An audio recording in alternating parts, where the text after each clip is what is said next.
Hey friends, how's it going? Welcome back to another video. So today we're going to be working on a set of wheels I bought. They are Rays SE37s. I think they're kind of like a new model, right? Aaron? I assume so, because I hadn't really heard of them before. And so they weigh the same as the TE37, that's why it's got the same number, but obviously a different design. The reason I bought these was they were $1,000, including tyres. So RE003s on two of them, and then just some Kumo X's on the other.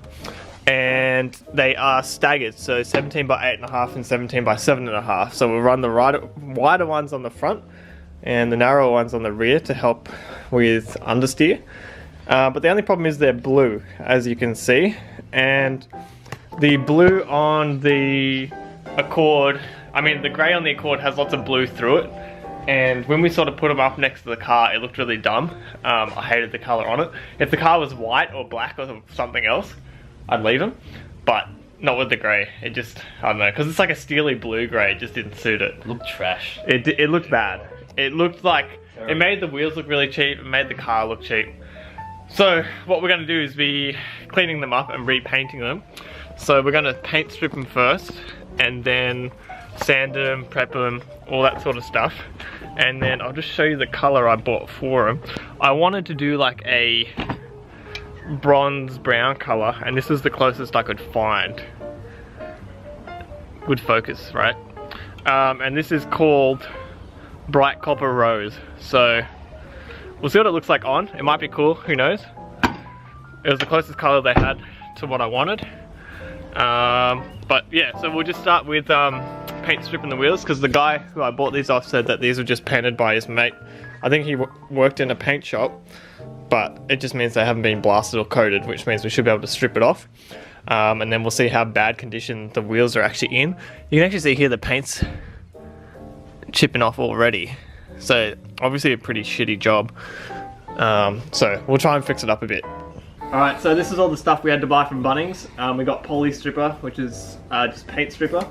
So that's what we'll be using first. Obviously got wax and grease remover. Got a couple of etch primers. It's good for metals. We've got our colours here. And then we've got our clear coat. I bought a couple of scrapers to help get the paint off once it's paint stripped it. And a paintbrush just for this, because I don't want to use any of my other ones. Bit of masking tape. And a few different sandpapers. So we've got 360, what else we got, 1200, 600. There's a few different grades in here, so we can work our way up and get a good finish, and also do a wet sand on them. So had to burp. So I think what we're planning to do is paint strip the wheels first, do all the prep and get them primed before lunch. Then we'll let the primer sort of cure over lunch for a couple of hours. Then we can sand that back and get a good finish, and then we'll do the top coat. So that's the plan, and then let's get into it. We have our fan club for today. Say Cara! Just so cute. Hey Cara!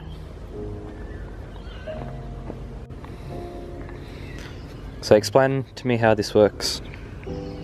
So this shit is super strong, and it'll basically soften up the paint and break the bond from the metal. And if you let it sit for too long, it'll actually re-harden, so it won't do anything. So you do actually have to just say, like if it says 15 minutes on the bottle, then after 15 minutes come back and start scraping it off, because that's when it'll be softest.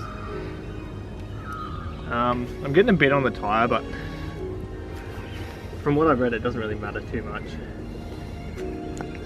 But who knows, I could be wrong. Some guy's gonna go on YouTube and flame me as usual. I got roasted for my Tinder post. That was excellent. Yeah, some guy called you a tool. Fair enough though. Yeah, look, I'll cop that. I'll cop that. Yeah, that's the other thing as well, is like people can only judge you on what they see in the video. So like I don't blame people who get all salty or whatever on the internet. So at first I was thinking when I got these wheels of getting them sandblasted, I'd read online that it should be about, $350, $400. But those posters ended up being a few years old, and so when I got a quote, people were quoting $600 to $650 for sandblasting and powder coating. And I just couldn't really justify that. So all the stuff you guys saw at the beginning of the video cost me about $100. So it's 1/6 of the cost to do it yourself versus getting a powder coat done and a sandblast. Obviously the finish is going to be a lot better on a sandblast and powder coat, but these wheels were so cheap, you know, I don't really want to, you know, spend the money on getting them refurbished. So just a trade-off, I guess. But at the moment we're about halfway through the time, and you can see here the paint is just starting to come off, and then this side, you know, we put on a little bit later, so I start on this side, so you can see almost the progression over to the other side. And so that was the wheel we did first, and this is the second wheel, so you can see that one's starting to come up the same. Should come off pretty easy, I think. And at worst case, we just do a couple of coats of the paint remover. But we've got another 5 minutes or so, and then we'll try scraping this off, and then we'll see what it looks like. Go from there. Alright, so the bits where it was like sort of caked on quite thick came off really easy, and then the bits where there wasn't as much paint strip, obviously it was a bit harder, which would make sense. So you can see here, this section. So here on this section, that's the bit that had a lot thicker, and then over here, not as much. So we're just going to go over them again and put like heaps on it, and then it'll hopefully just sort of fall off. So you can see the difference on how much we're putting on this time, so that'll really help eat it out, I reckon. And here, yeah, actually you can see it on this one already. You can see just here, it's literally falling away from it with the extra gunk on it. So that'll go pretty good. I just found this tool here. It's just a wire brush basically, and I was thinking we can use that to agitate the paint to try and get it off. I might put some fine scratches on it, but it's okay because we're going to be sanding and etch priming anyway, so we'll give that a go. We've got the first rim sort of rubbed back and it's coming up pretty good, and we've realised that the black finish, like the OEM or factory Rays finish, is in actually really good condition underneath. So you can see this bit here where the paint strip has now come off it, has actually come up pretty good, and it's got like the factory lip on it, like that chrome lip. So if we can get them all back to that sort of level, I think that would look pretty good. How good?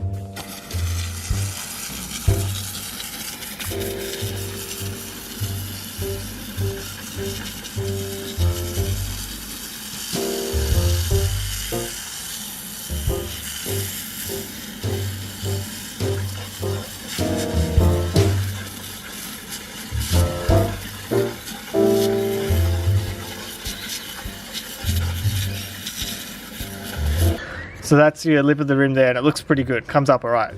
So now what I'm thinking is we can't restore the center back to black, but we can rub it down back to the metal and have a similar finish to the lip. So I'm going to try just this spoke here with the Dremel and see what it looks like, and if it comes up nice and it isn't too difficult, maybe we'll do that on all the wheels and restore them that way rather than painting them. Alright guys, so I just tested polishing back and, you know, sanding back couple of the spokes, so you can sort of see here where I started, and then like that's sort of where it meets up on the edge. I mean, it looks alright, it would look kind of cool, but the problem is this alone, and it's not even finished properly, it took me about half an hour. So each wheel to restore to that level would take me, you know, 8 to 10 hours, and that's time I don't have, and I can't really be fucked spending on these wheels. So we're just gonna sand them back a bit, get them scuffed up, put primer on them and paint them. It's gonna be the easiest way to go about it. Alright, so we started on this venture about 4 hours ago now. As you can see, Apap is still sanding away. Doing a good job, mate, doing a good job. This is the last wheel here to be sanded. These two wheels have been sanded and they've been wiped down with wax and grease remover, so they're ready for paint. Alright, so the primer's done, so we're going to put our colour on. This is just like some random spray paint, but the colour looks cool. Hopefully it looks good on the wheels, we'll find out very shortly. Alright.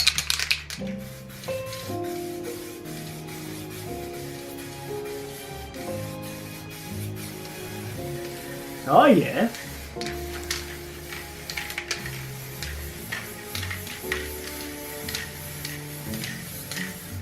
But it comes out pretty light, eh? Good thing I bought 3 cans. You don't need to get heavy with it. Yeah, just do it. Just get a good general coverage. That'll do for the first coat. Alright, so we've got the first layer of colour down, and I think it looks pretty cool. It is more rose gold than I expected, but I mean, it was called copper rose, so I should have expected it as well at the same time, but I think it looks pretty cool. I'll show you guys what it's coming up like.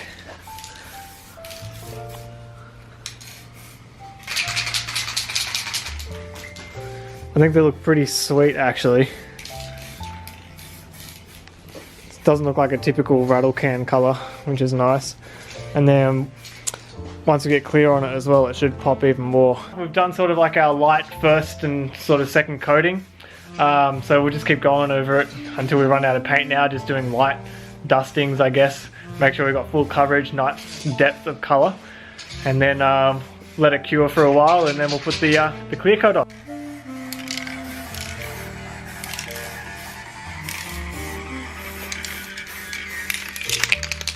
Okay, so we just started doing the clear coat. It's doing something weird with the color. So you can see this is just with the paint, and then this wheel has the clear on it, and you can see it's sort of gone like purpley brown rather than like chrome rose gold.